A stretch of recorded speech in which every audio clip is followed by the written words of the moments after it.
ఎవరు సార్ మీరు? సేతుల పిల్లంగోయ కనబడతలేదా రా కృష్ణ పరమాత్ముని? కిందికి వచ్చిర్రు మరి? నీకు వరం ఇద్దామని వచ్చిర్రా? కోరుకో, ఏం కావాలనో? పైసలు కావాలి సార్, 10 కోట్లు. ఏం చేస్తావురా 10 కోట్లతోని? రోజుకో నోటి ఖర్చు పెడతా. అయిపోయినాక ఏం చేస్తావురా? మీరు మళ్ళా రారా సార్? ఫ్లూట్తో కడుపులో పడతా కొడుక. నేనేమన్నా నీ దోస్తున్నారా ఊకచ్చేతనుకు దేవుణ్ణి? Sorry sir. మనిషి అయి పుట్టినాక ఏదో ఒకటి చేయాలరా. గ్రహం బలి గారు ఫోన్ కనిపెట్టినట్టు నువ్వు కూడా ఏదైనా కనిపెడితేనే కదరా నేను స్వర్గంలో గొప్ప చెప్పుకోవచ్చారే నేను తయారు చేసిన పొరడు ఎదుగుతుండని. మీరే తయారు చేసిరా సార్ నన్ను? కాదురా, మా ఆఫీస్ బాయ్ గాడు. ఆ రోజు నాకు సరదైందని సెదర కప్పుకొని పండుకున్న. కోలముఖం పెట్టా అంటే నీకు రౌండ్ ఫేస్ ఇచ్చిండు. కోటీశ్వర డైటోని బిచ్చాను. పసుపచ్చ కలర్ డ్రెస్సులో 2 జల్లు వేసుకొని కూర్చుంది యోర్రా. అదేనా పోరి? ఎట్లుందిరా? మస్తుందన్నా, కానీ కొంచెం ముద్దుందన్నా. ఒక్క 3 నెలలు రైస్ బంద్ చేపించి 3 పూటలు వంకాయ టమాటాతో చపాతీ చేసి తినిపిస్తే అదే బక్క అవుతుందిరా. మీ పిల్ల పక్కన కూర్చున్నాడు ఓడన్నా, సాఫ్ట్వేర్ రాడు. నీకెట్లా తెలుసన్నా? అవులే కానీ వారా గంతెరా ఉన్నాడు. మళ్ళీ మీదికెళ్ళి కళ్ళద్దాలు పెట్టింది. సాఫ్ట్వేర్ కాక ఇంకేమైతారా? కరెక్టే అన్నా. పోయి ప్రపోజ్ చేస్తారా? ఎట్లా చేస్తావన్నా? మోకాళ్ళ మీద కూర్చొని. ఏమంటావన్నా? బుజ్జే, కూరగాయలు నువ్వు వస్తే కూర నేను వండుతా. ఆకిలి నువ్వు నూకుతా, అలుకుతే నేను ఎత్తా. పైసలు నువ్వు ఎంప అయితే ఖర్చు నేను పెడతా. నీ కళ్ళలో నీళ్ళు రాకుండా కలకాలం కంటి పాప కళ్ళ అడిగిందని నిదురించనినయనం అని చెప్పి పెళ్లి చేసుకోమంట. ఓకే అంటే కట్నం ఎంత అడుగుతావన్నా? 1 కోటి రూపాయలు. ఘోరం అన్నా. ఏం ఘోరం రా? 50 లక్షలు దాని తిండికే కావాలి. మిగిలిన 50లో 10 పెళ్లికి పోతే 40 మిగులుతాయి మనకు. అవిటిని మంచిగా దాచిపెట్టుకుని రోజుకో నోటు ఖర్చు పెడతా. ఇక నేను నా బుజ్జి పిల్ల పాపలతో కలకల్లాడతాం రా. మరి నేనన్నా? నువ్వు అప్పటికి బతుకుండవురా, రోగం వస్తుంది నీకు.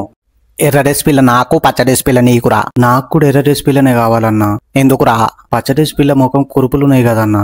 పాగాలి కానీ వారా. ఒక్క 3 నెలలు కూరల నూనె తక్కువ వేసి రోజు నైట్ పెరుగుతుంది తినిపిస్తే కురుపులన్నీ పోయి అదే నూనె అవుతుందిరా. కట్నం ఎంత పోతారన్నా? నా 1 కోటి, నీకు 50 లక్షలు. నాకెందుకు తక్కువ అన్నా? నీ పోరి కళ్ళద్దాలు ఉన్నాయి కదరా. అయితే కళ్ళద్దాలు ఉన్న వాళ్ళు బాగా చదువుకుంటారా. మంచిదే కదన్నా. మరి సగం ఆస్తి దాన్ని చదువుకేపోయినాక నీకేమిస్తారా లొట్ట పీసు? కరెక్టే అన్నా. నా పోరిని చూడరా, హెడ్డి దాని లెక్క ఎట్లా కూర్చుందో. నా కోసం ఆస్తి మొత్తం ముద్ద అట్లనే బీరువాలో దాచిపెట్టి ఉంచుతుంది. ఇక పెళ్ళైనాక ఇద్దరం బెడ్ మీద కూర్చొని రోజు పైసలన్నీ లెక్క పెడతాం రా. మస్తు లక్కీ అన్న నువ్వు. మరి బీర్దాంగా మధ్యలో మా బుజ్జి ఆమ్లెట్ కూడా తీసుకొస్తుంది. నేను అంచు కూలిగడ్డలు కూడా వేసుకురాయే అంట. అది నవ్వకుండా మీదికెళ్ళి నిమ్మకాయ కూడా విండికత్తది. నన్ను వెళ్తావా అన్న? సారీ రా, అప్పటికి మీ పోరికి మా పోరికిలో ఇద్దరు ఇడిపోతారు. మాటలు ఉన్నాయి మనకు.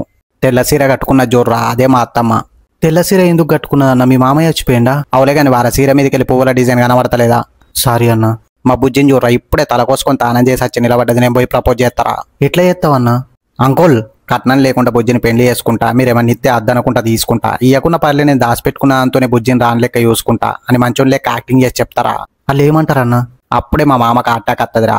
ఫస్ట్ టైం అన్నా? కాదురా, 3వసారి. బతకడన్నా? అయితే బతికిచ్చిండ్రా మా అత్త కోసం. ఎట్లన్నా? హాస్పిటల్ పోతే డాక్టర్ కరెక్ట్ టైంకు తీసుకొచ్చారు కానీ గుండె మొత్తం ఖరాబ్ అయింది, కొత్త గుండె పెట్టాలంటాడు. ఊళ్ళది పెట్టిరన్నా? కలర్ మా అందరిది మ్యాచ్ అయింది కానీ సైజ్ ఒక్కోలే సెట్ అయిందిరా. ఊళ్ళదన్నా? మా అత్తదిరా. పాపమన్నా. పాగాలి కానీ వారా, ఏం పాపం రా. మా మామయ్య అయితే బిజినెస్ వాళ్ళు చూసుకుంటారు, నన్ను బుజ్జిన వాళ్ళు పెంచుతారు. నాకు జాబ్ ఇస్తావన్నా మీ ఆఫీస్లో? నువ్వు అప్పటికి బతకుండవురా. ఎందుకన్నా? నీ గుండెనే కదరా మా అత్తకు పెట్టి బతికించుకుంటాం.